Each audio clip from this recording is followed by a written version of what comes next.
Hello everyone, welcome to Genic education. Last class में हम discuss कर रहे थे क्लासिफिकेशन ऑफ सर्वे के बारे में। सर्वेइंग का क्लासिफिकेशन क्या होता है, दो टाइप के क्लासिफिकेशन में हमने डिस्कस किए थे।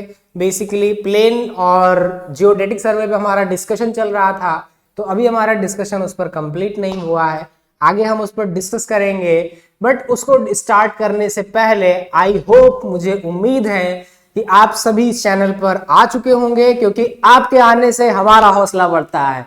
और जब आप आ जाएंगे तो हमारा हौसला बढ़ेगा, और हमारा हौसला बढ़ेगा तो हम चीजों को आपको बेस्ट मेथोडोलॉजी में डिलीवर करेंगे। इसलिए वही काम जो है, ज्यादा से ज्यादा इस पर अपडेट रहिए, इस पर विजिट करिए चैनल पर, और अब हमारे चैनल को लाइक शेयर एंड सब्सक्राइब जरूर करिए। बेल आइकन को प्रेस कर दीजिए, अगर नहीं किया है अभी तक तो कर दीजिए, और जिससे कि सारे नोटिफिकेशंस आपको मिलते रहे। और जितने भी हमारे साथी हैं सिविल इंजीनियरिंग के, आई होप वो सब चैनल्स पर आ चुके होंगे और कनेक्ट हो चुके होंगे। और अगर आपके मन में कोई क्वेरी है तो जरूर उसको कमेंट बॉक्स में जो है हमसे पूछ सकते हैं आप। ओके, तो चलिए अब स्टार्ट करते हैं। और आई होप स्टार्ट करने से पहले आपने प्रॉपर नोट्स स्टार्ट कर दिया होगा बनाना। नोट्स जरूर बनाइए, नोट्स बनाने में आलस मत करिए, क्योंकि आलस जीवित मनुष्य की कब्र होती है। कभी भी आलस मत करिए, हार्ड वर्क करना सीखिए। बट मैटर करता है किस वे में हार्ड वर्क कर रहे हैं। कहीं गलत डायरेक्शन में हार्ड वर्क तो नहीं कर रहे हैं, तो डायरेक्शन भी अपना करेक्ट रखिए। अगर करेक्ट डायरेक्शन में हार्ड वर्क करेंगे तो आप सक्सेस होंगे। अगर गलत डायरेक्शन में आप हार्ड वर्क करेंगे तो हार्ड वर्क करने के बाद भी फेलियर का सामना करना पड़ सकता है। इसलिए जरूरी है कि करेक्ट डायरेक्शन में हार्ड वर्क करिए। हार्ड वर्क करने का मतलब है करेक्ट डायरेक्शन में आप उसको करिए, इनकरेक्ट डायरेक्शन में नहीं। और इसके बाद नेक्स्ट जो है, that is most important, question practice, numerical practice. जो भी आपके पास बुक्स हैं उनसे आप प्रैक्टिस करिए। जब तक हमारे चैनल से आपको एक धमाकेदार बुक नहीं मिल जाती है, तब तक आप जो है, जो भी आपके पास अवेलेबल है उस बुक से प्रैक्टिस करते रहिए। तो चलिए आगे बढ़ते हैं, स्टार्ट किया जाए।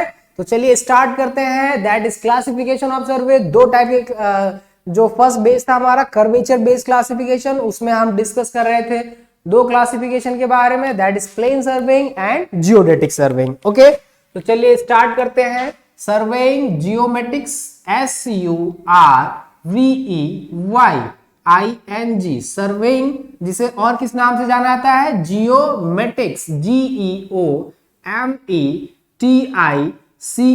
जियोमेटिक्स, सर्वेइंग या जियोमेटिक्स। ओके, क्लासिफिकेशन की बात कर रहे थे हम, है ना। क्लासिफिकेशन की बात कर रहे थे।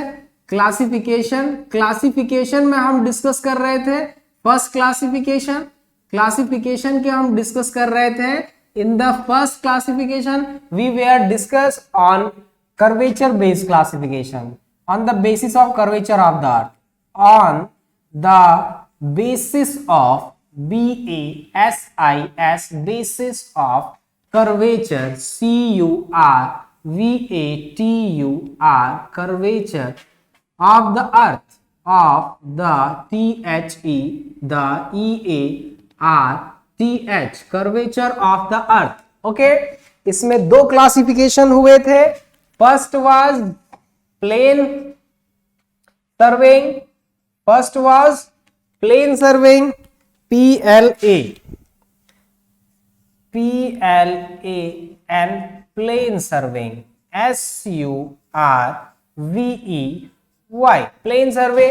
एंड सेकेंड क्या था, सेकेंड हमारा था जियोडेटिक, या जिसे हम किस नाम से बोलते थे, जिसे हम जानते हैं ट्रिग्नोमेट्रिकल सर्वे के नाम से भी, that is geodetic, DETIC, geodetic, DETIC, geodetic surveying. Okay, geodetic survey, SURVEY। Okay, तो पिछली क्लास में डियर हम डिस्कस कर रहे थे आपके साथ कि हमने जाना था कि हमारी जो अर्थ है वो एक दीर्घवृत्तज गोलाभ है, ऑब्लेट स्फेरॉइडल शेप में है। ओके, जिसकी पोलर एक्सिस की length 12,713.17 kilometre north, that is south. और जो इक्वेटर हमारे पृथ्वी को दो गोलार्धों में बांटता है, एक उत्तरी गोलार्ध और एक पूर्वी गोलार्ध। ओके, और ये हमारा 0 डिग्री लैटिट्यूड है, 0 डिग्री लैटिट्यूड लाइन, या इसी को क्या बोलते हैं, इक्वेटर बोलते थे। क्या बोलते हैं, equator, equator. Okay, 0 degree latitude और इक्वेटर, और इसको क्या बोलते हैं, पोल्स। ठीक है, ये पोल्स हैं हमारे अर्थ के। ओके, और इसी को लॉन्गिट्यूड भी बोलते हैं, लॉन्गिट्यूड, लॉन्गिट्यूड, खड़ी लाइनों को लॉन्गिट्यूड, देशांतर रेखाएं, और बड़ी लाइनें जो लैटिट्यूड है उनको अक्षांश रेखाएं बोला जाता है ज्योग्राफी में। ठीक है, और इस यहां पर जो हमारा जो इंडिया है वो जो है कुछ इस तरह से जो है बेस्ड प्लेस्ड है, इंडिया, INDIA। ठीक है, ये किस गोलार्ध में है, north east, north east quadrant में आता है। तो फर्स्ट क्वेश्चन आपका यहां से याद होगा कि हमारा इंडिया, हमारा कंट्री किस क्वाड्रेंट में लाई करता है, इन the first quadrant, that is north east quadrant. Okay, तो यहां पर देखिए डियर, अगर पृथ्वी की उबड़ खाबड़ता मतलब जो अनइवननेस है उसको अवॉइड कर दिया जाए, तो पृथ्वी का जो शेप है वो कर्व शेप में है, कर्व फॉर्म में है ना। तो अगर पृथ्वी पर हम कोई दो बिंदु ले dear, that is A and B, तो वो एक सीधी रेखा ना होकर क्या होंगे, एक कर्व लाइन होगी कि नहीं, सीधी रेखा होकर एक कर्व लाइन होगी। और आपको बता दे डियर कि अर्थ पर 18.20 किलोमीटर का जो आर्क होता है, 18.20 किलोमीटर का जो आर्क और कॉर्ड होता है, उसके बीच में ओनली डिफरेंस होता है of 0.10 metre, 0.10 metre. Okay, 0.10 metre होता है, जो कि सर्वेक्षण कार्यों की दृष्टि से बहुत ही सूक्ष्म है। इस वजह से अगर छोटे क्षेत्र की बात की जाए तो वहां पर प्लेन सर्वे बेस्ट रहता है। प्लेन सर्वे में क्या होता है कि हम पृथ्वी की सतह पर स्थित किन्हीं भी दो बिंदुओं या दूरियों को एक वक्र सतह ना मानकर एक स्ट्रेट लाइन मान लेते हैं, assuming straight line, assuming straight line, STRAIGHT, straight line या पथ, PATH। ओके, एक स्ट्रेट लाइन या स्ट्रेट पथ एज्यूम कर लिया जाता है, जिससे जो है कर्वेचर निगलेक्ट हो जाता है, कर्वेचर को अपेक्षित कर दिया जाता है। इस केस में पृथ्वी की सतह को समतल मान लिया जाता है, उनके बिंदुओं के बीच की दूरी को समतल मान लिया जाता है, जिससे ऑब्जर्वेशन किए जाते हैं। एक्चुअली ऐसा इसलिए किया जाता है बिकॉज हमारी जो कैलकुलेशंस हैं वो बहुत इजी हो जाती हैं छोटे क्षेत्रों के लिए, क्योंकि आपको पता है पृथ्वी जो है वो 64,000 जो है, ठीक है, लगभग 6, तो जितनी भी रेडियस है 64 के टर्म्स में, वो जो है बहुत बड़ा क्षेत्र है। इस वजह से छोटे क्षेत्र पर जो है, क्योंकि पृथ्वी की वक्रता का प्रभाव तो पड़ता है, लेकिन छोटे क्षेत्रों पर जहां पर बहुत ही हाई प्रिसाइज वर्क जो है अवेलेबल हमें डिजायर्ड नहीं है, उस जगह पर वहां पर हम अपनी सुविधा के लिए पृथ्वी की सतह को समतल मान लेते हैं, पृथ्वी की सतह को कर्वेचर नहीं समतल मान लेते हैं। इस वजह से जो सर्वेक्षण बनाया किया जाता है दैट इज प्लेन सर्वेइंग, उसको प्लेन सर्वेइंग माना जाता है। और प्लेन सर्वेइंग में जो हमारे ट्रायंगल होते हैं बनते हैं वो प्लेन ट्रायंगल बनते हैं, और उनके त्रिभुज के तीनों कोणों का योग कितना होता है, 180 degree of a plane triangle. क्या, plane triangle, plane triangle. Okay, आपको पता ही है कि जो खड़ी रेखाएं हैं उनको जो है क्या बोलते हैं, उनको लॉन्गिट्यूड बोलते हैं, देशांतर रेखाएं बोलते हैं, है ना। और 83.5 जो है यहां पर इस तरह से ये देशांतर रेखाएं आपको मिलेंगी देखने को। और इसके बाद जो ये लैटिट्यूड है जो है यहां से आपको देखने को मिलेगा, दिस इज लैटिट्यूड। ये लैटिट्यूड को रिफर करता है, जो पड़ी रेखाएं हैं वो लैटिट्यूड को डिफाइन कर रहा है यहाँ पर। ओके, और ये आपका पूरा ग्लोब बन गया, पूरी अर्थ बन गई। और आपको पता है बेटा कि जो पोल्स हैं इसके नारंगी की तरह चपटे हैं, फ्लैट हैं। ओके, यहीं से जो है लगभग एक कर्क रेखा जाती है, जिसे आप जानते हैं। ठीक है, कर्क रेखा पास होती है। तो एक्चुअली में जो अर्थ की जो शेप है वो ऑब्लेट स्पाइरल शेप है, कर्व फॉर्म में है। इस वजह से पृथ्वी की वक्रता को भी अवॉइड फुल्ली नहीं कर सकते हैं आप। जब बहुत ही बड़े पैमाने पर सर्वेक्षण कार्य करना होता है, जब बहुत ही हाई प्रिसाइज सर्वेइंग करना होता है, उच्च परिशुद्ध रिजल्ट प्राप्त करने होते हैं, तो उस केस में, उस स्थिति में डियर जो है पृथ्वी की वक्रता को हमें इंक्लूड करना पड़ता है।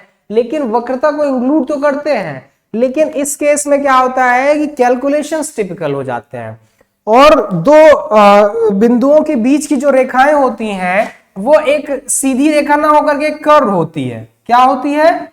कर्व होती है। तो इस वजह से इनसे जो बना हुआ त्रिभुज होगा वो जो है क्या होगा? एक स्फेरिकल ट्रायंगल हो जाता है, एक गोलीय त्रिभुज हो जाता है। ठीक है, ये देख रहे हैं 3 पॉइंट्स, इनसे बना हुआ जो वृत्त होगा, वो जो ट्रायंगल होगा, ये स्फेरिकल ट्रायंगल होगा। क्या होगा? Spherical, SPHERICAL, spherical triangle, TRIANGLE, spherical triangle. Okay dear, spherical triangle होगा। और आपको बता दे बेटा कि स्फेरिकल ट्रायंगल में और प्लेन ट्रायंगल में 1 सेकेंड का डिफरेंस होता है। Difference between plane and spherical triangle, TRIANGLE is 1 second, SECOND, 1 second, 1 second का अंतर होता है।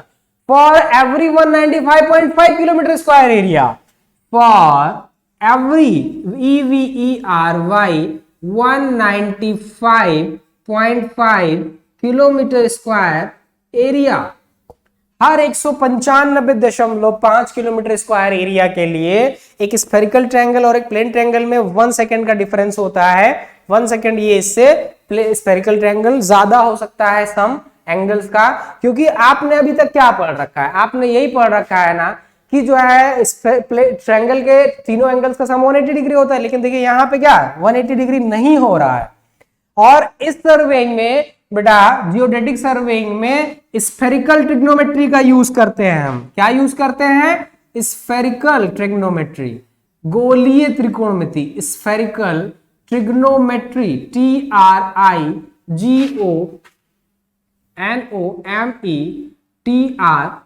स्फेरिकल ट्रिग्नोमेट्री का यूज करते हैं बेटा, गोलीय त्रिकोणमिति का यूज करते हैं। और इसमें किन्हीं भी दो बिंदुओं के बीच की रेखाएं वक्र मानकर जो है कैलकुलेशन किए जाते हैं।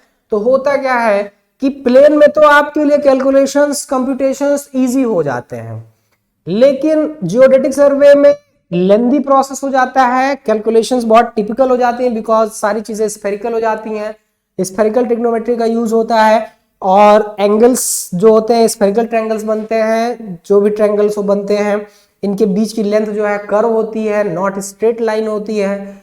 तो बहुत ही टिपिकल हो जाते हैं, कैलकुलेशंस बहुत लेंथी हो जाते हैं, टाइम टेकन हो जाते हैं, क्योंकि पृथ्वी पर स्थित पृथ्वी की सतह पर स्थित किन्हीं भी दो बिंदुओं के बीच की रेखाएं वक्र हो जाती हैं। इस वजह से डियर, इस वजह से जो है बहुत ही अगर छोटे पैमाने पर वर्क करना है तो ये बहुत लेंथी, बहुत ही टिपिकल, क्योंकि ध्यान रखिए सर्वेक्षण में ज्यादा प्रिसाइज, ज्यादा परिशुद्धता का मतलब है ज्यादा समय और ज्यादा इन्वेस्टमेंट। तो पता लगा भाई आपका 2 करोड़ का प्रोजेक्ट है और आपको 3 करोड़ सर्वे, 2 करोड़ में प्रोजेक्ट में जो है 1 करोड़ आपका सर्वेइंग में ही लग जा रहा है, 2 करोड़ का इन्वेस्टमेंट आपका सर्वेइंग में ही चला जा रहा है, तो आपको जो है इकोनॉमिकल नहीं हो पाएगा ना। बिकॉज सर्वेक्षण या सर्वेयर, एक बेस्ट सर्वेयर वो है जो कम समय में अच्छे से अच्छा सर्वेक्षण करके दे, परिशुद्ध रिजल्ट दे, ज्यादा से ज्यादा बेटर रिजल्ट दे कम समय में।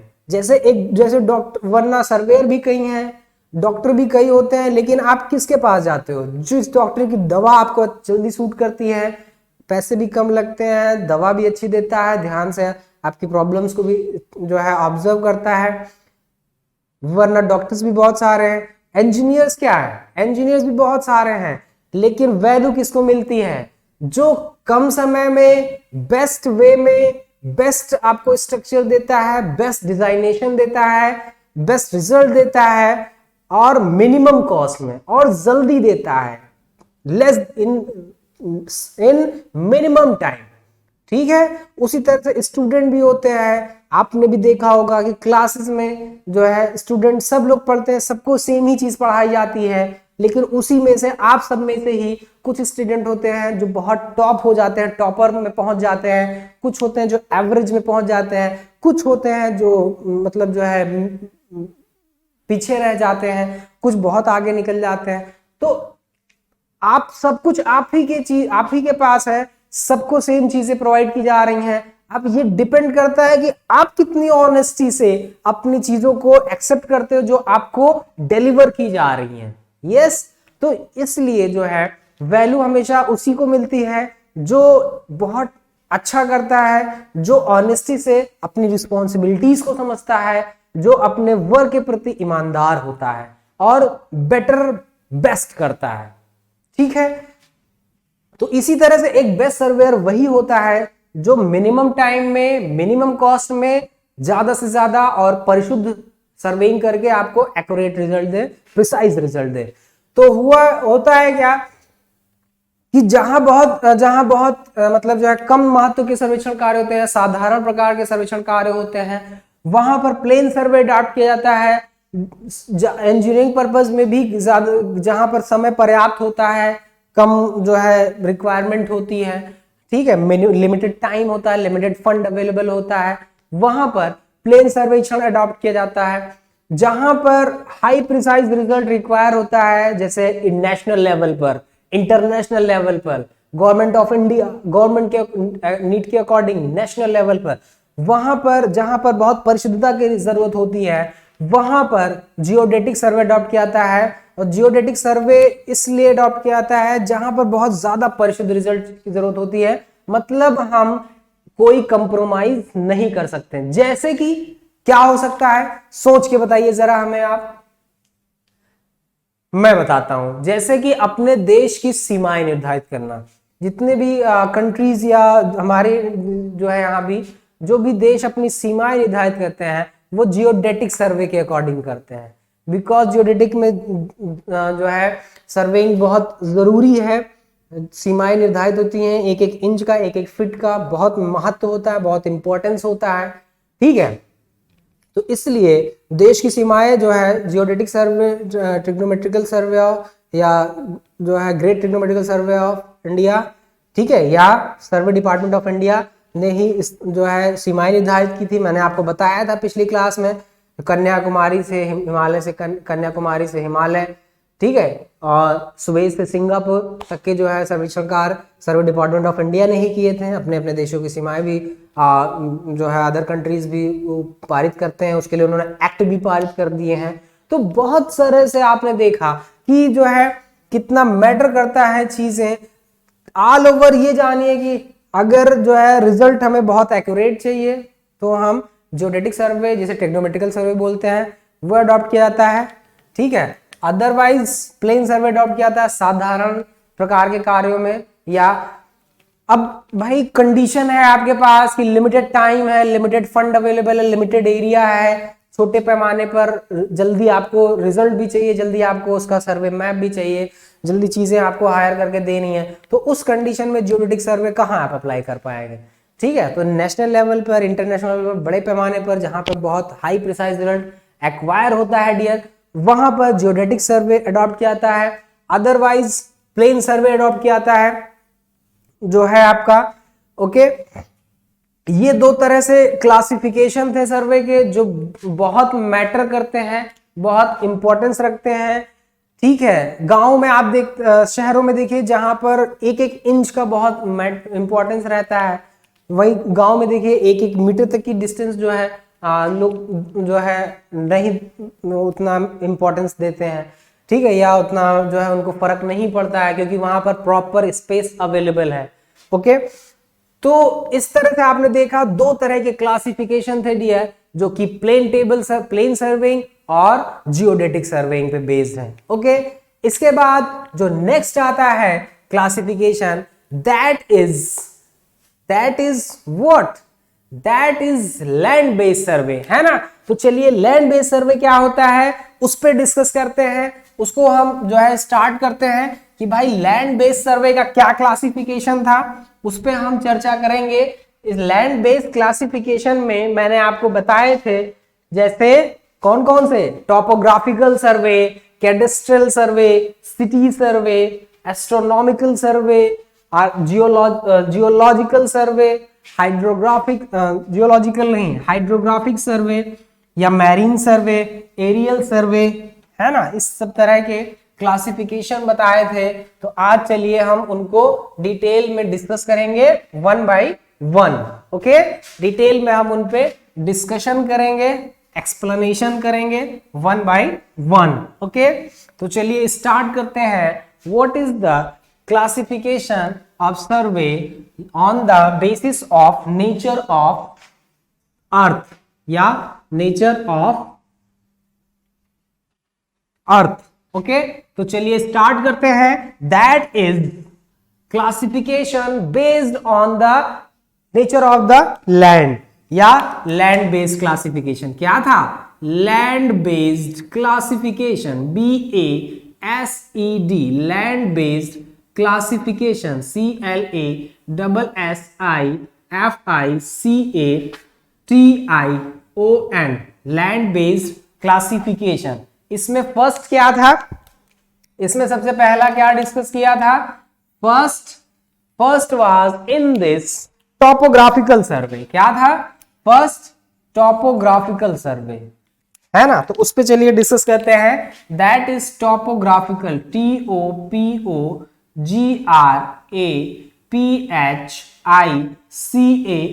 Topographical survey, SURVEY, topographical survey. Okay, स्थलाकृतिक सर्वेक्षण कहते हैं इसको। स्थलाकृतिक सर्वेक्षण से मतलब यह है कि क्षेत्र की स्थल है उसकी प्रकृति कैसी है, इसीलिए बोलते हैं स्थलाकृतिक सर्वेक्षण। टॉपोग्राफी, उसकी टॉपोग्राफी क्या है, मतलब क्या नेचर ऑफ द लैंड है, क्या उस जब नेचर ऑफ द लैंड क्या होता है भाई, या तो मैदानी क्षेत्र हो सकता है, या तो पहाड़ी क्षेत्र हो सकता है, या तो जो है आपका बर्फीला क्षेत्र हो सकता है, हिली टाइप के एरिया हो सकते हैं, खाई हो सकती है, पहाड़ हो सकते हैं, नदी नाले पर्वत वन, ठीक है, सड़कें नहरें भवन, मैदानी क्षेत्र, यही सब है, यही सब नेचर हो सकता है। बर्फीला क्षेत्र हो सकता है जैसे जम्मू कश्मीर, ठीक है। तो इस तरह से जो है नेचर हो सकता है। तो ये जो टॉपोग्राफिकल सर्वे है, this topographical survey refers to the topography of the earth. ये टॉपोग्राफी को डिफाइन करता है, अर्थ की, पृथ्वी की स्थलाकृति को डिफाइन करता है, बताता है as natural features just like ponds, lakes, rivers, oceans, field, hills, valleys, stone, पथरीले क्षेत्र, पर्वत, है ना, पहाड़, ये सब हिली एरिया, जंगल, फॉरेस्ट, मैदानी क्षेत्र, या ठीक है, नेचुरल फीचर्स हो गए। आर्टिफिशियल फीचर्स क्या हो सकते हैं? बिल्डिंग्स, रोड्स, कैनाल्स, है ना, ये सब आपके जो है आर्टिफिशियल फीचर्स हो सकते हैं। बिल्डिंग्स हो सकती है, रोड्स हो सकते हैं, हाईवेज हो सकते हैं, रेलवे ट्रैक्स हो सकते हैं, प्लेटफॉर्म्स हो सकते हैं, रेलवे स्टेशन हो सकते हैं, इंस्टीट्यूट हो सकते हैं, ऑफिस हो सकते हैं, पोस्ट ऑफिस हो सकते हैं, संसद भवन हो सकता है आपका, ठीक है। तो बहुत सारी चीजें हो सकती हैं आपकी, बस। तो ये आपका टॉपोग्राफिकल सर्वे को डील करता है। This survey deals with the topography of the अर्थ, बताता है वो।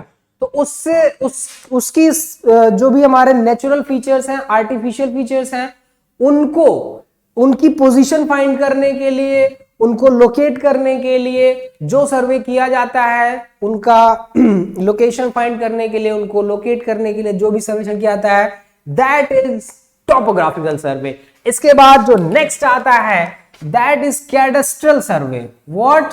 कैडेस्ट्रल सर्वे क्या है? कैडेस्ट्रल, CADASTRAL, कैडेस्ट्रल सर्वे, SURVEY।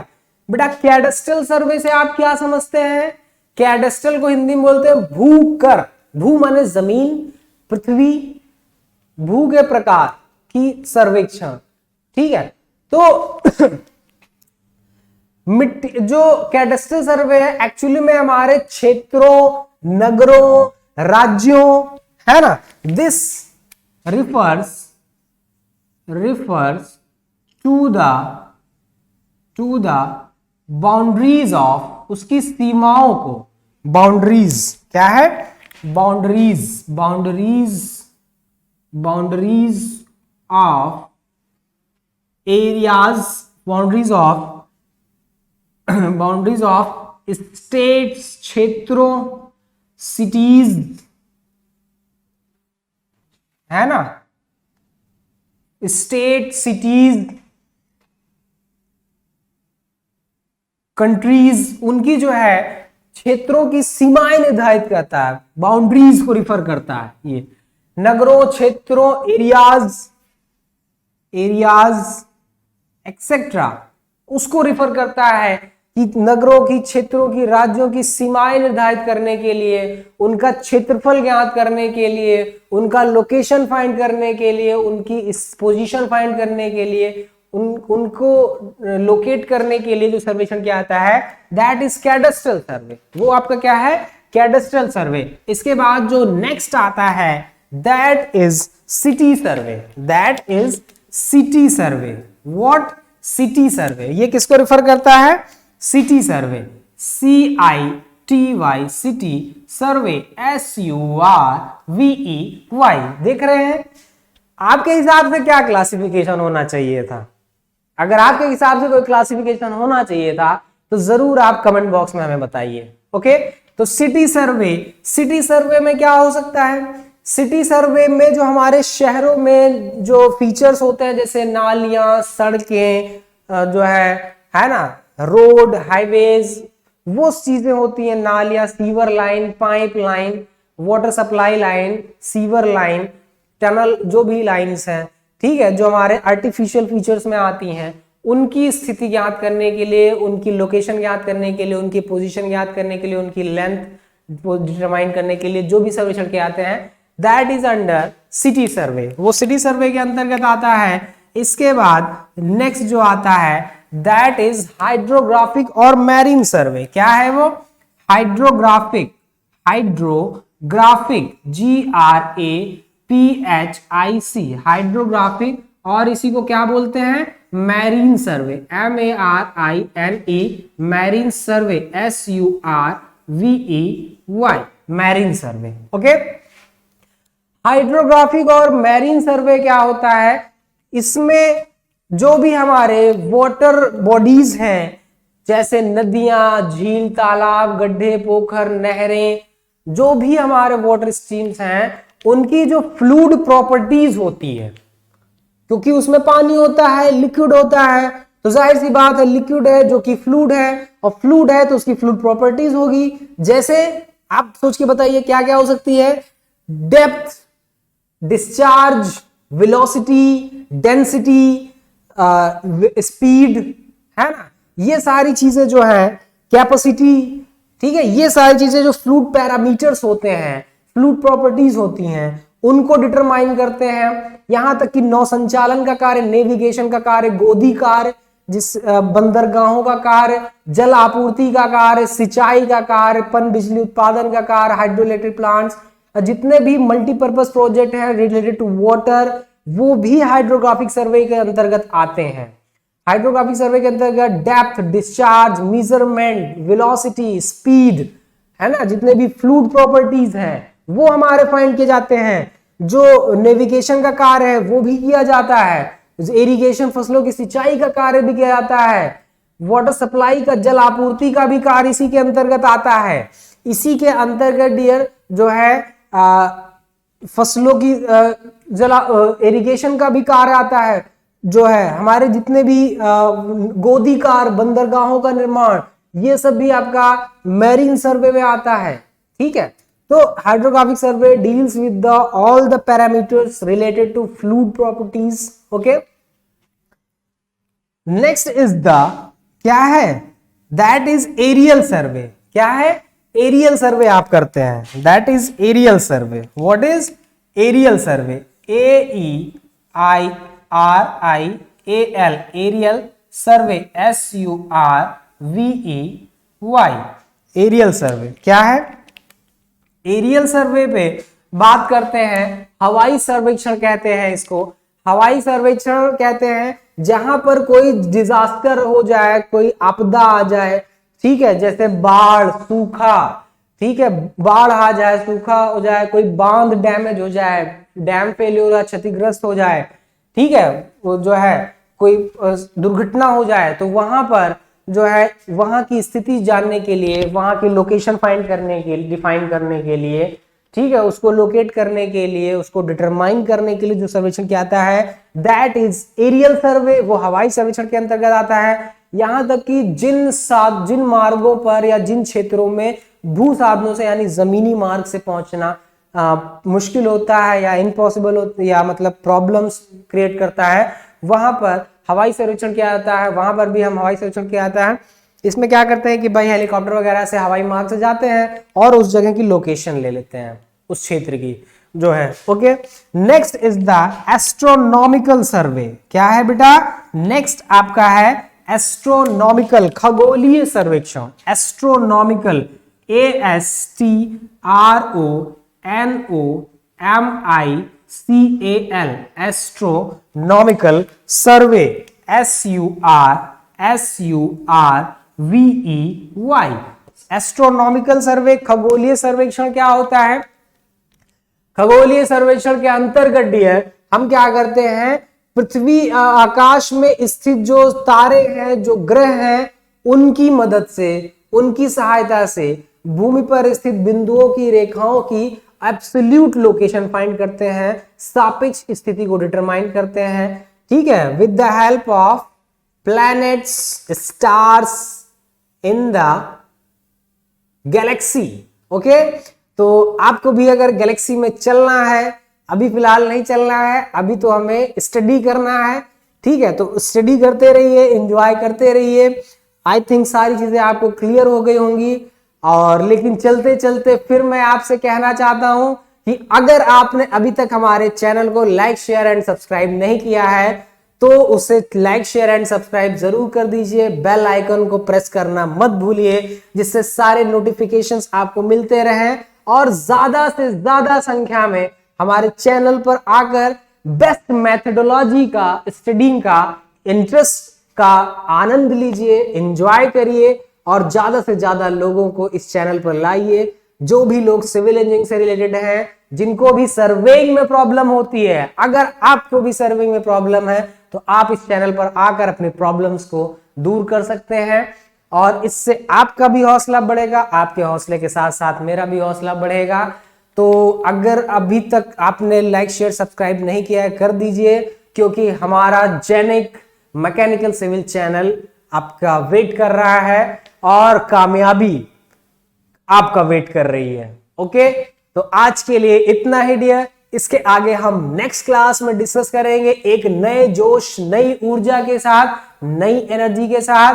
तब तक के लिए thank you class, love you, bye bye.